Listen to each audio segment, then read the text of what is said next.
Adobe stock ID কিভাবে ফিরিয়ে আনবেন আজকের ভিডিওতে সে সম্পর্কে আলোচনা করব।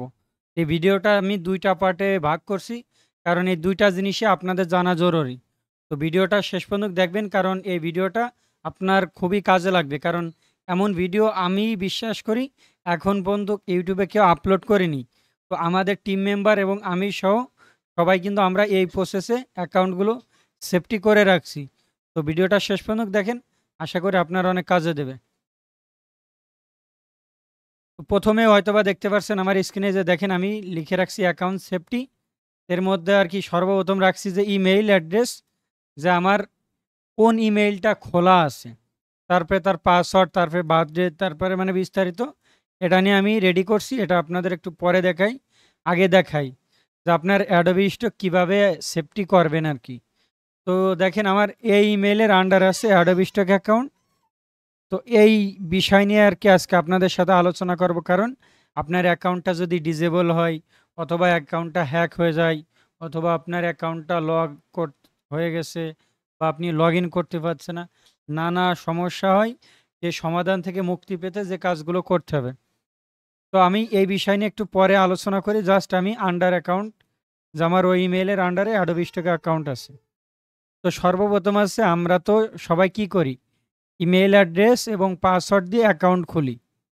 আবার আগে করছি কি, আমরা কন্টিনিউ উইথ গুগল দিয়ে কি করছি, অ্যাডোবি স্টক লগ ইন করছি।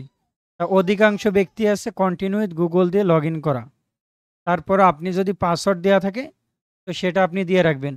তো আমার ক্ষেত্রে আমি কি করছি, ইমেল মনে করেন এটাই কন্টিনিউ উইথ গুগল দিলে এই ইমেলটাতে হয়ে যাচ্ছে। এখন আপনার যদি ইমেল এবং পাসওয়ার্ড অ্যাডোবিতে দেওয়া যায়, যদি সেটা করেন, তাহলে কি করবেন, সর্বপ্রথম অ্যাডোবি স্টক লিখলাম, ইমেল অ্যাড্রেস দিবেন। ইমেল অ্যাড্রেস তো বোঝেনি, তারপরে আপনি আপনার পাসওয়ার্ডটা দেবেন। যদি ভুলে যান, ফরগেট পাসওয়ার্ড দিয়ে এটা চেঞ্জ করে আপনি এখানে দিয়ে রাখবেন। এটা একটা নোটপ্যাডে রাখবেন, বলতে আমি জাস্ট দেখাচ্ছি, আপনি আপনার যে বাসায় নোটবুক বা যে কোনো কিছু রাখবেন, যেন অ্যাটলিস্ট অ্যাকাউন্টটায় সমস্যা হলে এগুলো সমাধান করতে পারেন। এখন পরবর্তী যে নেম দেখতে পাচ্ছেন, এমডি রবিউল ইসলাম, এটা কিভাবে বের করবেন। তো দেখেন আমার এই একটা অ্যাকাউন্ট আছে, এই অ্যাকাউন্টেও অতটা আসলে কাজ করা হয় না। তারপরে আমি ওই যে 1978টা ফাইল দিয়ে রাখছিলাম, টুকটাক করে সেল আসতেছে। তো এখন দেখেন ওই জিনিসটা, আপনার নাম বা যে কোনো কন্ট্রিবিউটার আইডি, বিস্তারিত সব তথ্য পাওয়ার জন্য আপনি এরকম ইন্টারফেস আসবেন। আসার পরে দেখতে পাচ্ছেন এখানে কন্ট্রিবিউটার অ্যাকাউন্ট, এই কন্ট্রিবিউটার অ্যাকাউন্টের উপর আপনি ক্লিক করবেন। ক্লিক করার পরে দেখেন এখানে নাম লেখা আছে স্বর্ণা ইসলাম, এখানে আছে ডিসপ্লে নেম স্বর্ণা। তো আমি যদি এখানে যাই, দেখেন এখানে এমডি রবিউল ইসলাম, তার মানে আমার যে নামটা সেখানে এই নামটা ফার্স্ট নেম এবং লাস্ট নেম মিলিয়ে যে নামটা হবে এটা আছে আপনার অরিজিনাল নাম। তো তারপরে আছে ডিসপ্লে নেম, এই যে দেখেন ডিসপ্লে নেম এখানে যেটা আছে, ডিসপ্লে নেম আমি জাস্ট ডট ডট দিয়ে রাখছি যে এটা ডিসপ্লে নেম। এখন সেই ডিসপ্লে নেমটা এটা। এখন এই যে যে ইমেইলটা, এই ইমেইলটা তো আপনার লাগবে, যে অ্যাডোবি স্টক কোনটায় খোলা আছে বা কি দেখি। তো এই যে দেখতে পাচ্ছেন আমার ইমেইল খোলা, এই ইমেইলটা আমি এখানে রাখছি। তো এখানে আমি রাখছি। এর পরবর্তী আসছে আপনার এই ইমেইলটাও আপনি দিলেন। এখন অ্যাড্রেস কি দেওয়া আছে, আমাদের অনেকের মাল্টিপল অ্যাকাউন্ট আছে, 3টা 4টা 5টা, যার কারণে আমরা বুঝে পারি না যে কোন অ্যাকাউন্ট কোন মেইল দিয়ে খোলা, কোন অ্যাকাউন্ট কোন অ্যাড্রেস দিয়ে করা, কার ভোটার আইডি কার্ড দিয়ে আর কি এরকম ভেরিফাই করা। তো সেটার জন্য দেখেন আমি এখানে লিখে রাখছি যে আপনার ডিসপ্লে নেম তো গেল, এখন আসছে সরি মেম্বার আইডিটা আগে দেখাই। এই মেম্বার আইডিটা আপনার খুব দরকার।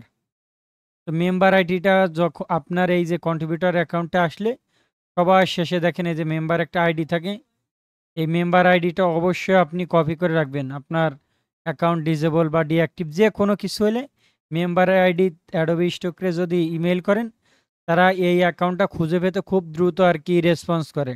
আর আপনি যদি শুধু মানে মেইল দিয়ে শুধু মেইল অ্যাড্রেস দেন, ওটা একটু লেট করে।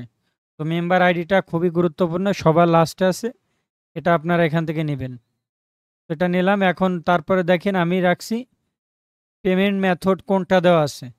তো এই অ্যাকাউন্টে আমি পেমেন্ট মেথড ওইভাবে এখনও অ্যাড করি নাই, একবার করছিলাম করে আর কি আমি টাকা তুলছিলাম আর কি।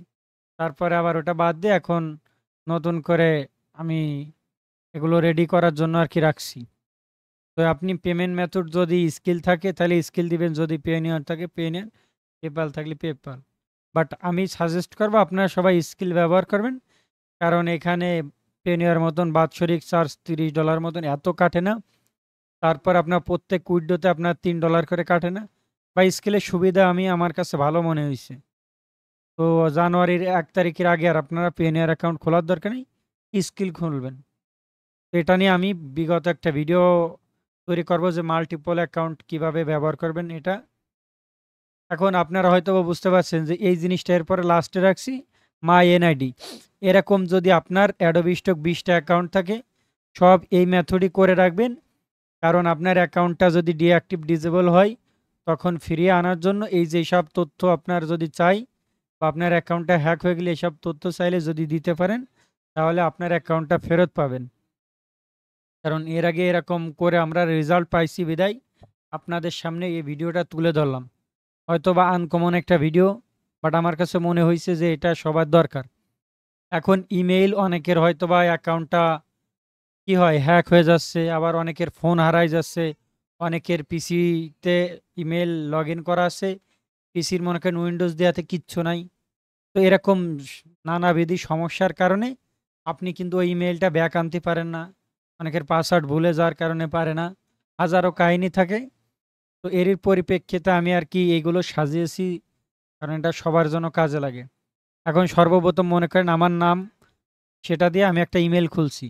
খোলার পরে এর পাসওয়ার্ডটা আমি কোথায় পাবো? এখন যদি নিউ ট্যাব নিই, আমি জাস্ট এই যে দেখতে পাচ্ছেন এখানে নিউ ট্যাব নেওয়ার পরে এটাই যাই, যার পরে ম্যানেজ ইয়ার গুগল অ্যাকাউন্ট। এটা আপনার মোবাইলেও আছে, সব জায়গায় আছে। তো আসার পরে দেখতেই পাচ্ছেন এখানে এই যে দেখেন পার্সোনাল ইনফরমেশন, এটার উপর ক্লিক করবেন। ক্লিক করার পরে একটু লাস্টের দিক চলে যাবেন, দেখেন এখানে পাসওয়ার্ড নামে একটা অপশন আছে, এখানের উপর ক্লিক করে আপনি পাসওয়ার্ডটা চেঞ্জ করে নেবেন। নেওয়ার পরে এখানে আপনি পাসওয়ার্ডটা দিয়ে দেবেন যে আপনার ইমেইলে পাসওয়ার্ড এটা। এর পরবর্তী আপনার জন্ম তারিখে যে দেখতে পাচ্ছেন আমি লিখে রাখছি জন্ম তারিখ, এই জন্ম তারিখটা আমি এখানে লিখে রাখছি, কারণ অ্যাকাউন্টটা সমস্যা হলে এসব তথ্য দিলে কি হয়, তারা ব্যাক করে দেয় গুগল থেকেই, বা হ্যাক থেকে বেঁচে যাবেন। এরপরে দেখেন আমি রিকভারি ইমেল অ্যাড্রেস জাস্ট একটা রাখছি, আপনি 2টা 3টা রাখতে পারেন, সমস্যা নেই। এরপরে রিকভারি ফোন নাম্বার, এটা কই পাবেন বা কিভাবে করবেন এটাও দেখাই। তো এটা রিকভারি ফোন নাম্বার আনার জন্য আপনার কি করতে হবে, এই যে দেখতে পাচ্ছেন সিকিউরিটি, এটার উপর ক্লিক করবেন। ক্লিক করার পরে দেখেন এই যে নিচে আছে রিকভারি ফোন নাম্বার, এখানে আছে অ্যাড ফোন নাম্বার। এখানে আপনি 2টা 3টা রিকভারি ফোন নাম্বার অ্যাড করতে পারেন, কারণ অনেক সময় কোড আসে না, হাজারো ঝামেলা। তো এখানে রিকভারি ফোন নাম্বার দিয়ে দেবেন, এখানে রিকভারি ইমেল অ্যাড্রেস দিয়ে দেবেন। তো তারপরে আপনারা যে কাজটি করবেন, আপনাদের পিসিতে লগ ইন থাকলে অবশ্যই যে পাস কি অ্যান্ড সিকিউরিটি কি, এটার উপর ক্লিক করবেন। ক্লিক করে আপনি এখান থেকে পাস কি দিয়ে দেবেন। এই যে দেখেন এখানে পাসওয়ার্ডস আসছে, আমি পাসওয়ার্ডটা দিলে এখানে পাস কিটা কি হবে আমি বসাই দিলে আপনার এই অ্যাকাউন্টটা কেউ লগ ইন করতে পারবে না। এরপরে আছে 2 স্টেপ ভেরিফিকেশন অন করা। তো সেটা করার জন্য আপনার সেম সিকিউরিটির উপর ক্লিক করবেন। ক্লিক করার পরে দেখেন প্রথমে আছে 2 ফ্যাক্টর অথেন্টিকেশন অন করার জন্য 2 স্টেপ ভেরিফিকেশন, এটা আপনি অন করে দেবেন, তাহলে আপনার অ্যাকাউন্টটা সুরক্ষিত থাকবে। এরপর আরেকটা জিনিস আছে যে নিচের দিকে যাই, দেখেন আমার এই পিসিটা কোন কোন ডিভাইসে লগ ইন করা আছে, এখানে আমি কিন্তু নোট করে রাখছি। আমার এই পিসিটা 2টা ডিভাইস, ফোনে এবং কম্পিউটারে লগ ইন করা, তার মানে আমার বুঝতে সুবিধা হবে। এরপর আপনার এই যে ব্যাকআপ কোড, এগুলো আপনি চাইলে নিয়ে রাখতে পারেন। তো এই জিনিসটা আপনারা করে রাখলে আপনার অ্যাকাউন্টটা ফেরত পাইতে সুবিধা হবে। তো আপনারা যারা অ্যাডোবি স্টকে, ফ্রিপিক বিভিন্ন স্টক সাইটে কাজ করেন, আমি যে প্রসেসে করছি এই প্রসেসে মনে করেন কপি করলাম, কন্ট্রোল-V 2 নাম্বার আইডি, ব্যাস এইভাবে প্রত্যেকটা জিনিসের করে আপনি আপনার নোটবুকে রাইখে দেবেন, যেন আপনার অ্যাকাউন্টে সমস্যা হলে আপনার কাজে লাগে। আগামী ভিডিওতে আমি দেখাবো যে আপনার একটা অ্যাকাউন্ট ডিজেবল হইলে সেটা ফিরায় আনার জন্য কি কি পদক্ষেপ নেওয়া লাগে, কিভাবে মেইল খুলতে হয়, সব টেমপ্লেট রেডি আছে, আগামী ভিডিওতে দিয়ে দেব। নয়তো বা আমার সম্পর্কে জানেন আমি ব্যস্ত থাকার কারণে ভিডিও বানানোর সময় পাই না, তারপর আমার অ্যাডমিনরা আর কি ভিডিও তৈরি করে মোটামুটি আপনাদের উপকার করার জন্য। তো যাই হোক, সবাই ভালো থাকবেন, সুস্থ থাকবেন, সবাইকে অসংখ্য ধন্যবাদ। আসসালামু আলাইকুম।